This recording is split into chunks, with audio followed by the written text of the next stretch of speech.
everyone. Welcome to the Safe House, brought to you by the SafeHouse Initiative. I'm Jeff Edwards, co-chair of the SafeHouse Initiative, and your host for today's podcast. We have a very exciting program for you today. Alex's guest today is Randy Pargman. Randy, welcome to the Safe House. Thanks for having me on, Jeff. Glad to be here. Randy's background is somewhat like a movie script almost. Hey, Randy, why don't you tell us a little bit about yourself, get acquainted with the audience? Yeah, happy to. So started my career as a software engineer, and then I went to work for the FBI doing cybercrime investigation, software engineering, and chasing down the bad guys all over the world. It was a lot of fun. I did that for 15 years and met a lot of really interesting people and went to a lot of interesting places and had a lot of experience there with kind of surprise incident response. Sometimes companies don't know that they have a cyber incident till the FBI tells them. Got out of that and went into more proactive work that makes me really happy, stopping the threat actors before they actually have a big incident. And I went to work for Binary Defense, did that for 3.5 years, focused on threat hunting, detection engineering, mostly on endpoint, but also some cloud. And then for the last 1.5 years, I've been director of threat detection at Proofpoint, where I focus mainly on threats that come over email. And oh my gosh, a lot of threats come over email. So that's been a lot of fun, getting to see that malware, phishing, and trying our best to stop as much of it as we possibly can. Well, that's an impressive background, Randy, and your experience is wide-ranging. So thrilled and looking forward to seeing what you and Alex have for us today. Hey, Alex, tell us what we're going to learn today. Sure. And firstly, thank you, Randy, for joining us today. It's an absolute honor to have you, and thank you for your service from the FBI. Much appreciated. I've known Randy quite some time through threat intel channels, and it's really exciting to have him here to further discuss incident response planning. So over the last several weeks, we've been talking about how we don't have a plan, how we need to have an incident commander to sort of align the roles and responsibilities. And then we discussed, this silo and sabotaging of response efforts when you don't have the cross-functional collaboration within incident response. And now we're talking about a really interesting topic of secure communications during the crisis, during an incident. And so, Randy, from your experience in the FBI and from working from Binary Defense to Proofpoint, give us a little background on why companies should ensure their communication is locked down and secure and potentially out of band. Yeah, thank you for that introduction and this topic. I'm so happy that you want to talk about this because I have seen it go really well and I've seen it go really poorly. And I hope sharing some of these stories will help inspire people to think about it. But if you think about handling an incident, one of the main things that goes sideways faster than anything else is communication. Communication is absolutely critical. If everybody is doing their own thing and just trying to respond to this incident with the knowledge that they have without a firm grasp on what other people know, it's going to be an even worse disaster than it was before. You can make a bad situation worse. And I think everybody's seen that in real life disasters. If communications go down, if you don't have radio communication between all the different agencies responding to a natural disaster, things can go really horribly sideways, and the same thing is true for incidents. One of the things that I have experienced is that the threat actors in a cyber incident will oftentimes try really hard to get into the communications of the incident responders. They're very interested in what the other side, what the opposition to their efforts is doing. And obviously that is beneficial for them, right? If they know what are the incident responders doing, what do they know so far, they can stay one step ahead of you. And one of the things that attackers try to do is discover very quickly if you know about their methods of access, whether that is malware that gives them a secret backdoor, or if it's a legitimate account that they've compromised the credentials, or if it is an account on the network that they've created themselves that they have exclusive access to. Any of those things, if those have been burned, if the responders have discovered them, they need to pivot to something else. So the goal of the responders is to keep all of that a secret One of the big mistakes that you can do in any incident response is tipping your hand too early, letting the threat actor know that you're onto them. Oh, yeah. And so the defenders really need to keep it a secret what they know until they've got a handle on all those different methods, all of the backdoors, all of the accounts. When they've got a complete picture, that's the point when you want to pull the trigger and sweep the rug out from under the attackers all at once, so they have nothing to fall back on. They have no secondary communication or no secondary backdoor that they can go to. The only way to do that is if everybody is communicating and doing it in such a way that the threat actors can't see it. So as we get into this conversation, I'll share a few stories of things that I've seen. Yeah, I love this, Randy. And I've experienced this personally firsthand, where there was someone who jumped the gun and emailed the wrong email address. Instead of emailing that out-of-band email or that personal email, they communicated with the business email of the CEO or the patient zero, and that compromised our whole incident response efforts. And we had to redo almost everything to clean up all the way to restoring their business. Even more recently happening, where some companies had like 3 or 4 ISPs connecting into the same network. So that was pretty interesting to see as well. What would you say would be a really good strategy of communication? Would it be email? Would it be text messaging? Would it be like a tool like one of those communication apps? I would say, first of all, when you're in the situation, anything is better than nothing at all, right? So failure to make a decision at all because you're trying to find the exact perfect communication solution is going to result in even worse outcomes. But if you have the luxury of time, if you basically give yourself the luxury of time by right now, as you're listening to this podcast, making a plan for your communication, you can be in the very best situation. The best situation is if you have communicated ahead of time to everyone who's going to be involved in the incident response. In the case of an incident, here's the signal, like a code word or whatever. We can send this over whatever channels we normally talk over, which is, it could be Teams or Slack or Mattermost or whatever your company uses for your instant communication, or maybe even text message. You can say, all right, go to the other comms. And if everybody knows the plan ahead of time, you can just go to that other one. It needs to be something that everybody's familiar with, because there's nothing worse than people fumbling around with the communications. For my money, the best way to go is some secure messenger app that has the ability to do end-to-end encryption. That means the service provider does not have the ability to see any of the messages that are being sent. And there are a number of solutions that do that. My personal favorite, my go-to, is Signal. There's other ones that can work as well, but Signal is what I've used for a lot of incident response communication, secure communication. One of the things that's nice about that is you can create a chat group with a number of people, establish that if you're in person with that individual or all of the people that are in that chat group, you can manually verify that you're absolutely talking to the right person, that you verify their key, and now until they change phones that your communications are secure, they're going to the right people.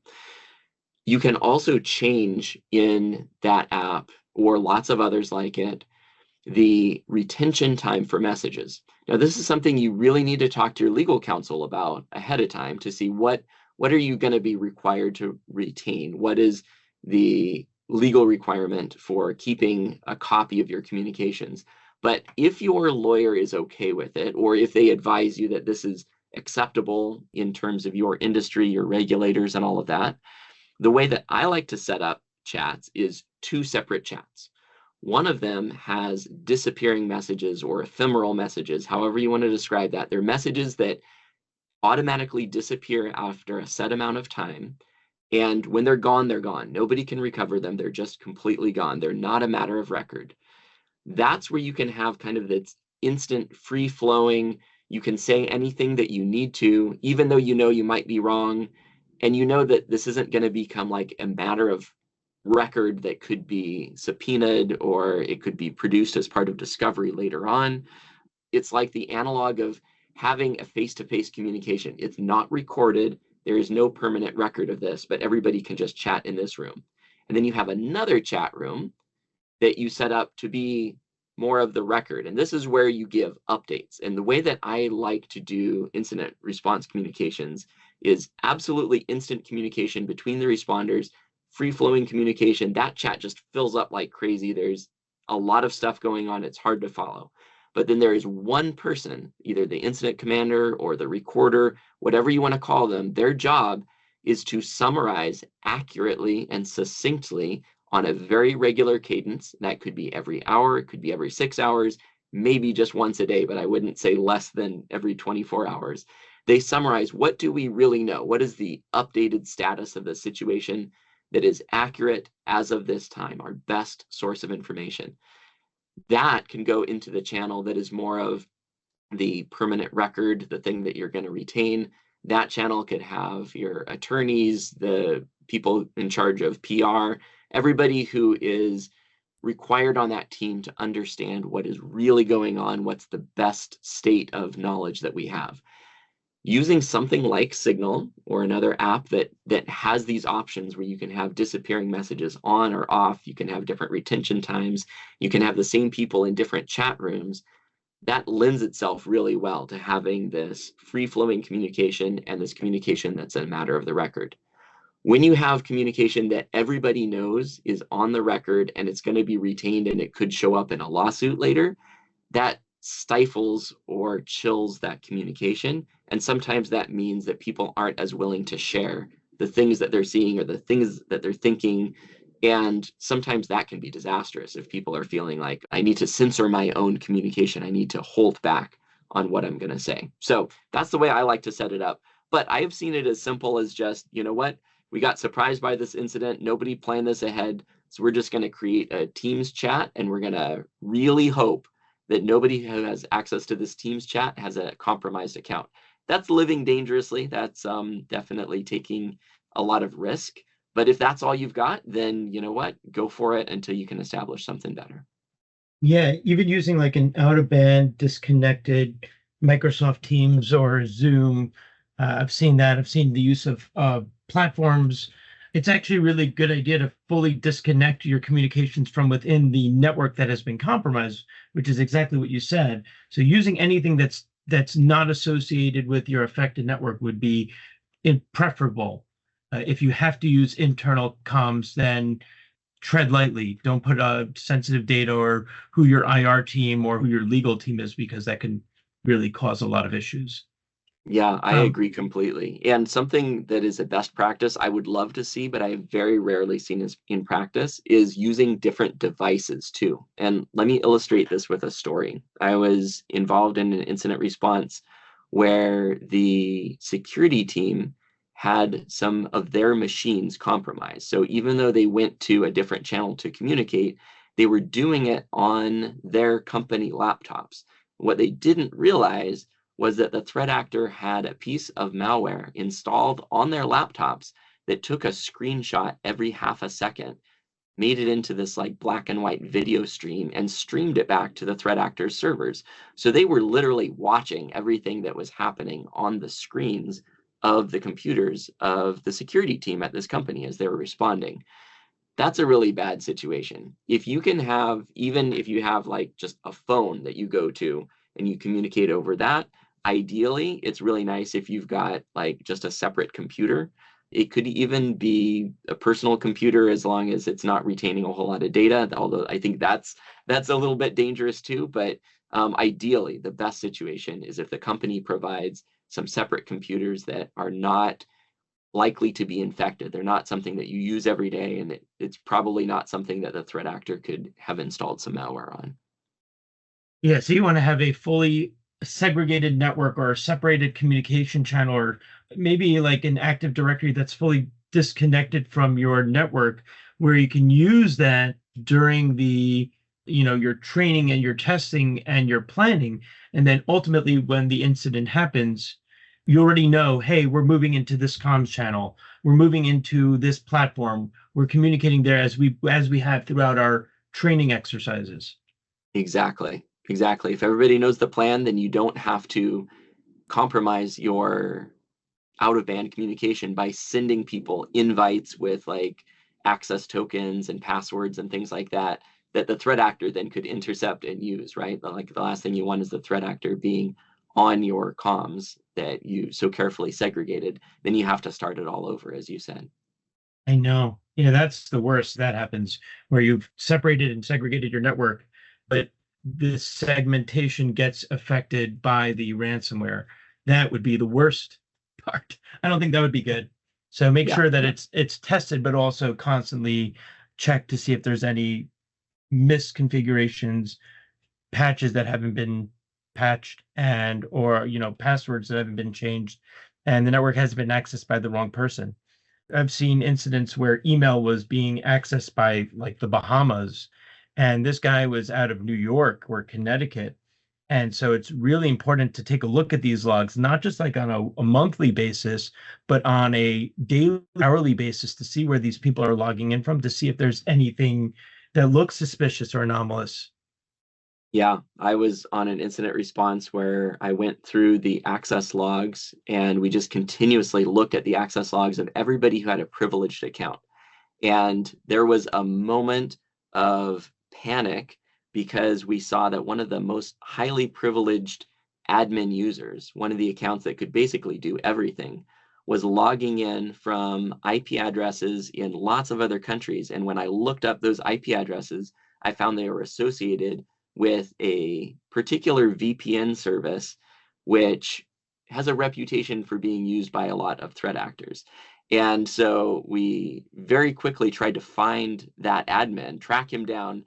And finally, when we got him, I asked him, hey, do you recognize these? And he was like, oh, yeah, actually, I heard on a podcast that I should use a VPN for security. So I signed up for this one and I've been using it to log into all my accounts. That was a good answer to that situation, but it very easily could have been a threat actor. And the second worst thing is the threat actor logging in from unknown IP addresses. The very worst thing is they're doing that and you don't know about it. So definitely assigning somebody to just watch those logs and keep track of who's logging in. Is there anything suspicious? And realize too that you might not see that they're coming in from the Bahamas or something else like that. A lot of malware that I analyze has a component built into it that is a proxy. So basically, as soon as the threat actor has that malware installed on a computer, they can proxy all of their network traffic through that and come out from that computer's IP address.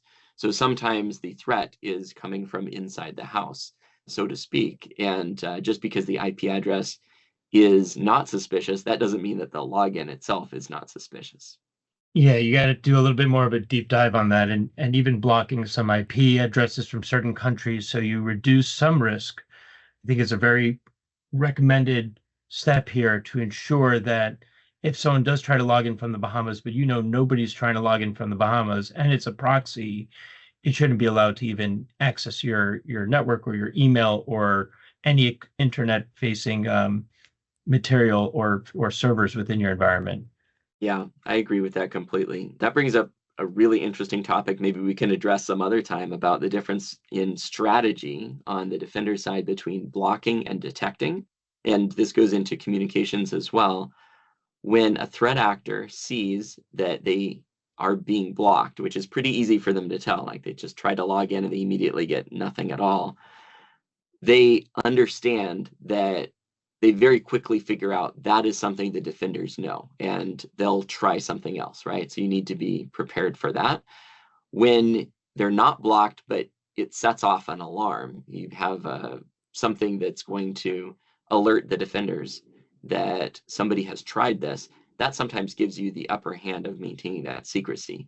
The balance between those is really tricky because you don't want to have alarms for things that are really common. Otherwise, your defenders get overwhelmed with those alerts. And you also want to take every advantage of just proactively blocking things like you recommended, blocking logins from countries that your employees aren't logging in from. That's just a really good idea anyway. It reduces the amount of extra alerts and extra work that you have to do. Absolutely. So what would you say, and I know you gave a little tidbit before on some best practices, what would you give as like the top 3 best practices in communication with internal and external stakeholders, would you still Yeah. be using those signal channels, or would you use something else? Yeah, in fact, using Signal or something like that is even better when you are considering that you need to include other people in your channels. So I would say use something that everybody who you need to communicate is able to get onto is very important. And think about that in terms of priority. Probably your number one priority for people who need instant communication with your internal security team is anybody you're bringing in outside a third-party incident response firm. And even if you have an incident response team dedicated in your company, if you do, you're really lucky. Like, not a lot of companies have that. But even if you have that, consider that as the incident grows in scope, you very well might need to bring in a third party to help augment your team because they're just overwhelmed with all of the tasks that need to be done. I have been involved in so many incidents where there was a significant delay in just setting up the communications for that third party incident response team, and hours were lost with just, oh, here's an invitation to this Teams. Oh, I can't access it. What's wrong? There's some permission issues, whatever. So if you have something already set up and you've already kind of gone through this rehearsal where you know that you can bring people in securely, safely, and quickly from the outside who are authorized to be on this chat, that's really helpful. So I'd say that's number one. Number two would be segment your channels from the beginning. It's really hard to untangle communications if you start with just one communication channel and everybody's on it and it's all for the same purpose. It's also really hard to untangle if you just organically start creating new channels as you think you need them and they become a mess and nobody knows what they're for. It's really nice if you've decided on just like 2 or maybe 3 channels and they have a distinct and clearly communicated purpose. This one, like I was mentioning before, like this could be the channel where everybody who is hands-on keyboard working on things can just communicate freely with each other and it's off the record. This other one, this is for all the stakeholders to get the regular updates. And maybe you have a third channel that's just like for the decision makers privately to talk about things. Maybe that just has, you know, like the CEO and a couple of other people in it. Maybe their attorney or somebody like that. So having 2 or 3 well-established communication channels and knowing what the purpose of each one is and communicating that really helps as well. And then I'd say the third one is think about your external communication to the public. A lot of people don't give that enough thought, but it's really important to involve the people who are going to be crafting the communications to your customers, to the public, whoever needs to know on the outside, even your employees. So let me tell a quick story. One of the incidents that I responded to when I was working at the FBI, the company very wisely did not want everybody in the company to know that there was an incident going on right at first. They wanted to get a handle on it and communicate that in a controlled way. And so one of the things they thought through was, hey, if the FBI shows up at the front desk and says, we're here about the incident, like word is going to spread like wildfire, right? So when they called us on the phone, they said, when you show up, please make sure you're wearing suits and just introduce yourself as our outside counsel and say that you're here for the meeting. And that worked really well. So surprisingly, everybody thinks the FBI is always wearing suits in, at least in the Seattle field office. Like we were so casual, especially on the cyber squad, but we always kept suits in like the emergency closet. So everybody had their suits ready to go. So we all did a quick change. We got in the car, we went and came in, introduced ourselves as attorneys and went into the closed door meeting. And they had all the right people there too. Like they thought about it. They had the people who were in charge of their communication, who were keeping track of the situation so they knew how to communicate internally to employees. And they're also thinking about their external message, you know, when they were going to announce things and how to have a really good control over that situation rather than just kind of letting information leak out. So hopefully that's useful. Those are my top 3. That's amazing and very funny that you have suits on the fly ready to go just in case you want to be the legal side. Well, I mean, you never know when you might need to go to court too, and the judges definitely frown on t-shirts and jeans. Yeah, I mean, even from our perspective, from the IR side, we used to just say that we're the IT team, Yeah. and we're here to help out this company as we have been for years. And the threat actors would go, no, no, no, we know who you are. And sometimes they do, and sometimes they think they do. So it's good to always validate. Yeah, for sure. Trust, but validate. So yeah, Jeff, any questions from your side? It's a fascinating conversation. The one thing that really caught my attention, Randy, was the disappearing messages. And never even thought about that. So that it increases or improves the free flow of ideas at the time that you're under the gun, so to speak. And it also mitigates your risk from a lawsuit perspective later on. Very insightful. Yeah, I like that idea a lot. I just think it's one of those things you need to talk about with your attorneys first and just kind of describe, hey, this is my plan. This is the reason I'm doing it. Make sure that you're not running afoul of any kind of regulations that would prevent you from doing it. But I think in most situations, most companies could probably do that, have the official communication channel and the one that is ephemeral or disappearing. And I'd like to use the analogy of like, it's just like we're having a conversation. We're not recording everything that we're saying. It's just a free-flowing communication. The other way that you can accomplish that, if you get hung up with, or your attorney gets hung up with, well, it's written communication, we need to preserve it all, you can just say, all right, well, we're going to have an open voice channel. Now, It works. I don't like it because sometimes people just don't speak up, or they speak over each other, and it can be hard to remember what people said, or people hear incorrectly what you're saying. But that's another way to accomplish the same thing, is just have a voice channel. But what I would say is, when people join your voice channel, I've seen this happen multiple times. The voice communication system will sometimes announce like unknown participant entering the chat. And then people get real uncomfortable. They're like, who is that? Should I verify them? And I would say just be uncomfortable, do the verification, really, really know who is in your voice chat. And I have heard this story before. It didn't happen on one of my incidents, but I heard from somebody else that the threat actor was actually just joining the voice bridge and quietly listening. And that's terrible. Don't let any unknown people join your voice chat. Like, absolutely verify each person. That's shocking and scary at the same time. Hey, Randy, on the SafeHouse, we always ask, or I always ask at the towards the end, if you could give our audience one thing that they could do today that would improve their security posture and their fortune, so to speak, what would that one thing be?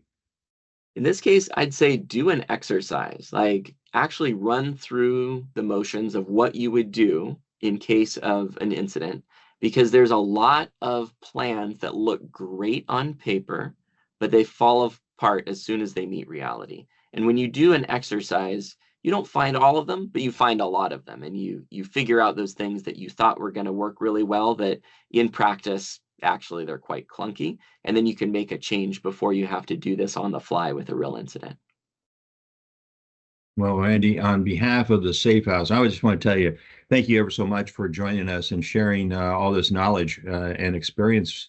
You've really helped a lot of people with your insights. Well, thank you for having me on. It's my pleasure. And I am so happy that you're doing this and sharing free and valuable education and training resources with lots of people. It's gotten to be very successful, and we really appreciate everybody enjoying and participating freely. And it's amazing how many people want to give and contribute. So you happen to be one of those like-minded folks, and thank you. And you're welcome back anytime on the SafeHouse. Thanks a lot. Hey, Alex, my partner in crime, what do we have going on next week? Yeah, so there's a lot of conversation today that Randy was discussing related to legal. And so next week, we're going to have Stu Panensky, one of the founding partners at Pearson Ferdinand, who's going to be discussing the legal side of the incident response efforts. Really excited to have Stu come on next week and discuss just the legal landmines, how to protect yourself, how to ensure that there's a legal privilege, talking about regulatory considerations, notification obligations. It's going to be a very interesting topic next week as well. So looking forward to that, Jeff. Yeah, I am too. Well, Alex, always a great job on your part. And Randy Pargman, once again, thank you ever so much for joining the SafeHouse and all your contributions.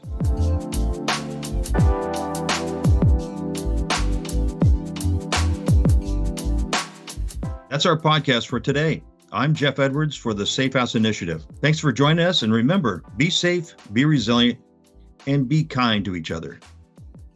For more information about the SafeHouse Initiative, please use your mobile device to scan the QR code on the screen, or send us an email at info@safehouseinitiative.org, or visit us on our website, safehouseinitiative.org.